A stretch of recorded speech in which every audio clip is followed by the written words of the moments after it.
Globally, close to 3 billion people live on less than $2 a day, and everywhere the worst affected are children, women, and the elderly. Also, more than 800 million people suffer from hunger and malnutrition globally. Experts, scholars, diplomats are unanimous that reducing global poverty is arguably the main global challenge projected to last the next 20 years. Poverty, confirmed, is a breeding ground for disease, environmental degradation, internal conflict, and terrorism. A scholar said, and I quote, "If poverty decreases massively over the next 20 years, many other things will happen globally." On the program today, we shall be appraising United Nations Alliance for Poverty Eradication. Within the prism of global competitiveness, will it work? What governance model should be adopted to drive this initiative? My guest is His Excellency Ambassador Bulus Lolo, a career diplomat, farmer, community leader. He is the former permanent secretary in the Foreign Affairs Ministry. The program continues shortly. Stay with us.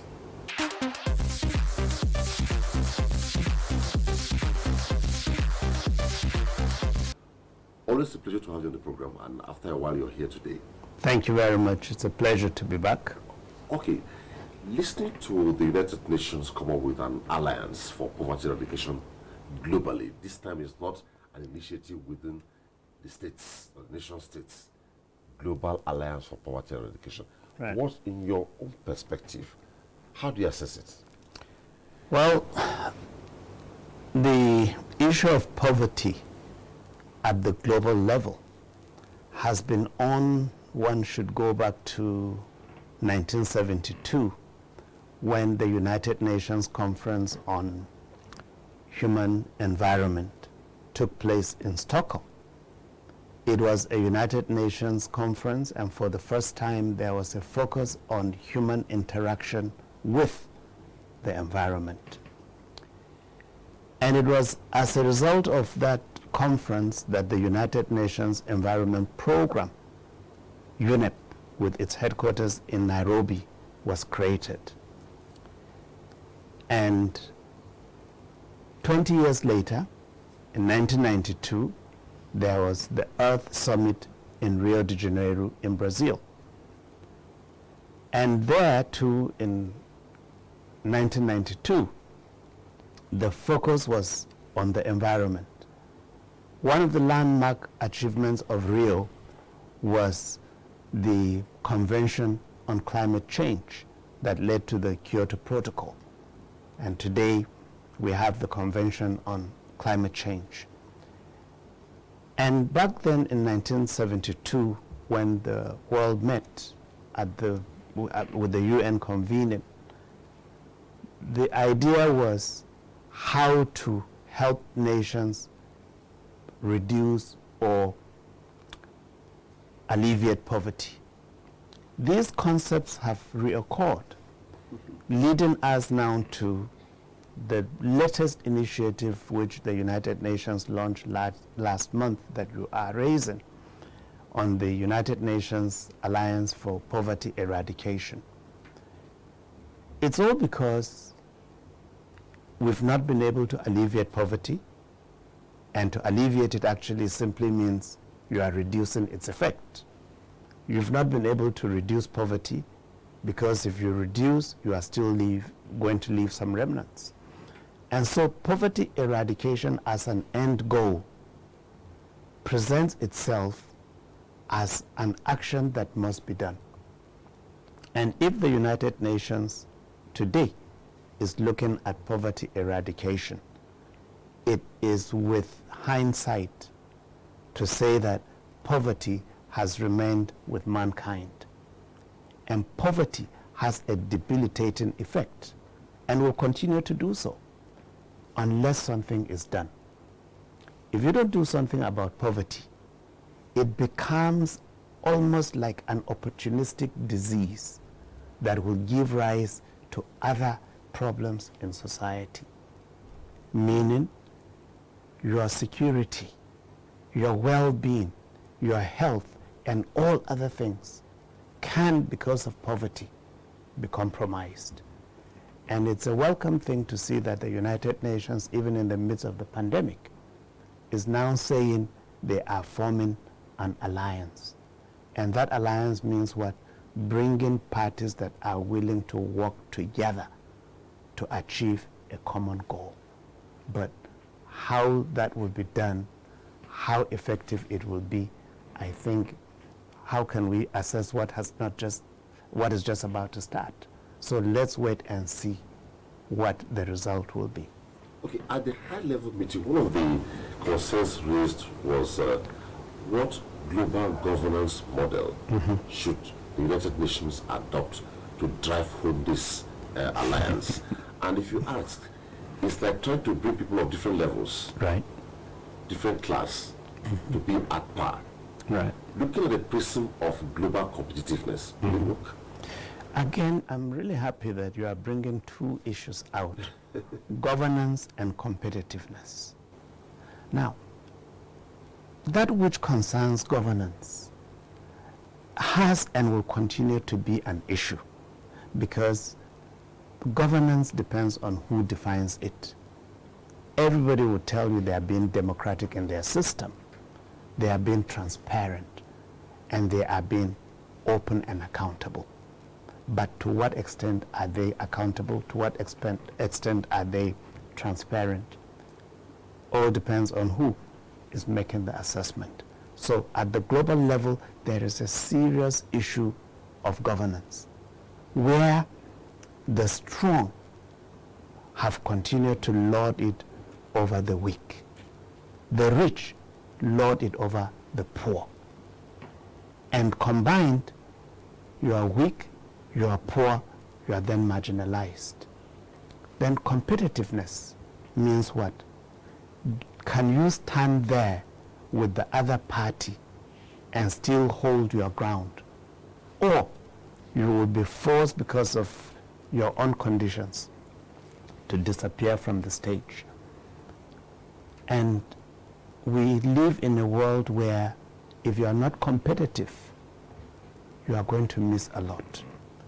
And then for the initiative that we are talking about and the governance level that you think or you want to know if we have an adequate governance system, as well as the fact of competition. Indeed, there is an unequal strength, given that some are better placed than the others to become relevant, to eradicate poverty, and therefore to play at that global level. And in my view, talking about us as a country and Nigeria in particular, that we must do what is necessary, first at the national level, to create that space, that governance system that allows us to go to the heart of poverty and eradicate it. If we do so, then we can play at the global level. Otherwise, I'm afraid that we have to go back to the drawing board and do what we must do. We'll still come back to Nigeria. Now, the global players today, right. First of all, we want to think about which bloc they belong, which sub-regional bloc they belong, before even thinking about migrating or transiting to the bigger space. Right. Now, looking at the African bloc, within Africa you have the West African bloc, the South African bloc, the North African bloc. You go to Asia, you have the Southeastern Asia bloc and other blocs, European bloc. Thinking this way and working towards poverty eradication or even alleviation now, right. Do you think the comfortable will want those who are down there to join them? Again, this is what you must, as a people, ask yourselves. Will anyone who has an advantage like to give it up? And the answer, of course, is no. Because by nature, man or the humankind is selfish, self-centered. But if you do what you must do, then you will have that space created for yourself. And you talk of regional economic blocks. We have them, with ECOWAS in Africa being the very first. ECOWAS was created in 1975. Since then, we've had it as an economic bloc. But if you ask, is ECOWAS living up to its expectation? Why are we having crisis in our sub-region? Why the level and high incidence of migration that affects the West African bloc? It is because we have missed certain opportunities. And for me, unless we go back and say, look, what have we done wrong? What do we need to do right? Then your ability to engage even within the continent will be compromised. And I believe that we must see in all of this the need to do what we have failed to do at the national level. And when it comes to the national level, my advocacy, with all the strength that I can muster, must begin at the local level. When you say national level, are you referring to Nigeria? Yes. Okay, we'll actually come to Nigeria, actually. Indeed. No, because, you see, it has to be the nation that will go to the region, and then the region to go to the continent, and the continent to go to the global stage. So if I quickly go into the local level, it is because that is where it must begin. Just like even at the local level, it must begin from the family level. So these are the steps and the stages that need to be taken for us to be relevant. And you have used it, competitive. After that high-level meeting, a lot of factors already played out. Right. And one of the big factors you ask is, what are the threats to this alliance? Looking at security, Yes. looking at the problem of corruption, and looking at the problem of industrialization, Right. boosting diversification of economies. Now, back in Nigeria, let's start with Nigeria now. Since 2015, one of the strongest positions Mr. President has always gone with to canvass the Nigerian position globally has been recharging the Lake Chad. Right. Recharging the Lake Chad. Looking at the economic enormity of Lake Chad Basin. Right. If you recharge it, this will happen. Now, in the light of this alliance, if the Lake Chad Basin is recharged, Right. what's your projection? Well, Not just Nigeria, but for Africa. it's good you are bringing the issue of recharging the Lake Chad Basin. I had the rare privilege to be with Mr. President when he assumed office. And I heard him firsthand make a high pitch, in fact, passionate pitch for the Lake Chad to be recharged, pointing out the enormous benefits that will come to close to 350 million people that are dependent on that lake.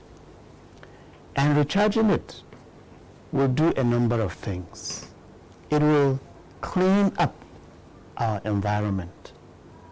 It will also provide enough water to service the belt that lake runs through. It will create wealth. It will boost our security.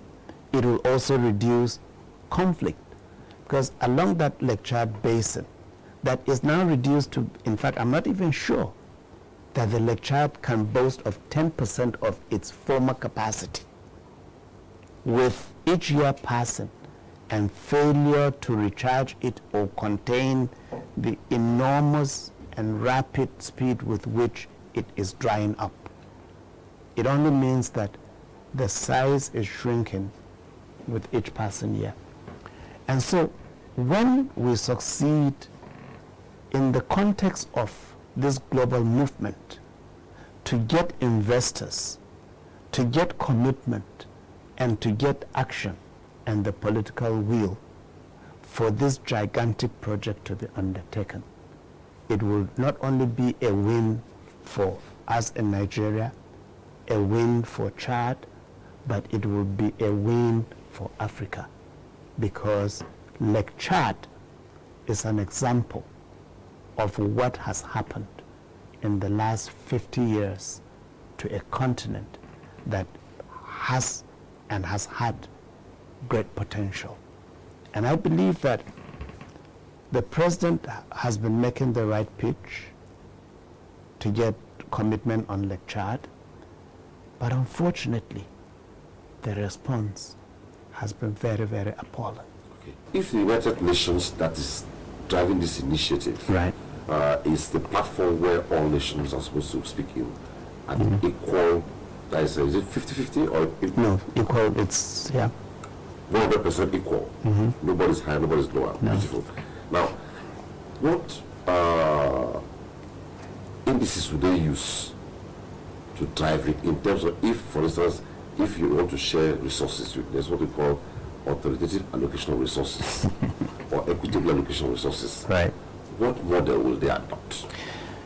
Again, it's, don't forget, don't look at the alliance as a legislative provision where you would go and say, as you do with your federation account here, sit at the end of each month and say, we've realized this quantum of money, this is how much you take. No. The alliance is a voluntary group that brings together people who are committed to achieving the same end goals. All right? And number two, you do not have on the table resources that are going to be placed and therefore to be shared using a given formula. Rather, it's a network. And what then you need is the right mindset, the right leadership, and the right set of actions with an environment that is created. And here then, you have to even ask the task of that global alliance. What is it set up to do? And here I would bring out the issue of policy advocacy. In policy advocacy, there has to be policy coherence. And in policy coherence, you require consistency. The greatest challenge I believe that the world has faced and is continuing to face is lack of coordination at the global level. And this coordination is a problem because it depends on where you use the term coordination. To an American, coordination goes with convening power. Elsewhere, it is bringing ends together. So if your understanding of coordination is different than mine, it means that when you use the same term, what I take it to mean is different from what you take it to mean. And that brings the conflict. So when you call for global coordination, somebody will begin to say, oh, I'm ceding my authority to this body. That's not the case. Coordination simply means if you have the same set of people sitting in different rooms, let them be consistent in what they say. Not in room A, you are advocating one thing, and then in room B, you take a diametrically opposed view to what you just said in room A. This is the idea behind coordination. And I believe that we need to have that. Okay. We need to have it. Okay. This initiative was brought to limelight within the pandemic, like talking about COVID-19. So it happened during COVID-19. Right. How do you look at it post-COVID-19? COVID-19 has become a dividing phenomenon that we will from now be talking of what was before COVID-19 and what comes after COVID-19, without a doubt. because the way we do our things, the way we live, before and after, will not be the same. And I identify three things here. There is risk, there is challenge, and there is opportunity. The risk, I'm asking, and all must ask, do we stand the chance of suffering an injury or loss? That is what risk is all about. What do you stand to lose? Our economic gains across the globe have been eroded. Recently, I was listening to a program, and I think it was in relation to the United Kingdom, where it was said that they have lost close to 41% of their GDP. If that is the case with the United Kingdom, in America, they are facing the highest job losses since the Great Depression, and in fact has outstripped what it was in 1929. China, that was raging in its economic growth, went into recession. Is there a country that has not gone into recession as a result of the pandemic? That's the risk. And what is the challenge? The challenge is whenever you have a problem, it should stimulate an effort, a response. And there is a challenge in the pandemic. But I also see an opportunity. And what is an opportunity? An opportunity is a combination of favorable circumstances. Three taken together then: risk, challenge, and opportunity. Depends how much a government, a people, a community, and a collection will be willing to do. If you allow the risk to dominate, you know that you stand no chance. But if you take the challenge and come out with innovative ideas, chances are that both your risk and challenge will be overcome. And they will combine then to provide you with what? Favorable circumstances of doing the things you've not been doing. And for me, I hope and I pray that our leaders in this country will allow common sense to prevail so that our response to the pandemic will take us in the direction that we have failed to be all this while. Okay. Excellency, I must say I have to hold you here on this leg of the program because kind of exhausted. Back end, you have talked about the fact that the time frame will not allow us to exhaust the program. So we tinker towards another leg of it. But ultimately, you are positive about the program?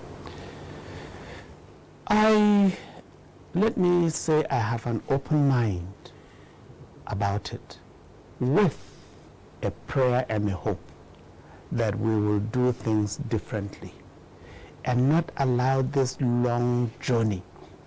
I said at the beginning of the program that began in 1972. It will be 50 years in 2 years since the Earth Summit in in Stockholm. And we've been talking about poverty since then. Do we have the means and the ability to overcome or eradicate poverty? My answer is a resounding yes. Yes, because if the will is there, the way will be there. And I believe that it must begin from home. Let us start from here. Thank you so much, Your Excellency, for being on Diplomatic Ties. Thank you so much. Well, the United Nations Alliance for Poverty Eradication is work in progress, and from what the guest said, if all the resources globally, nationally are pulled together towards the direction of the vision, then he is very positive about it, and I believe the world too is positive about it. That's it on this leg of the program. Thanks for watching.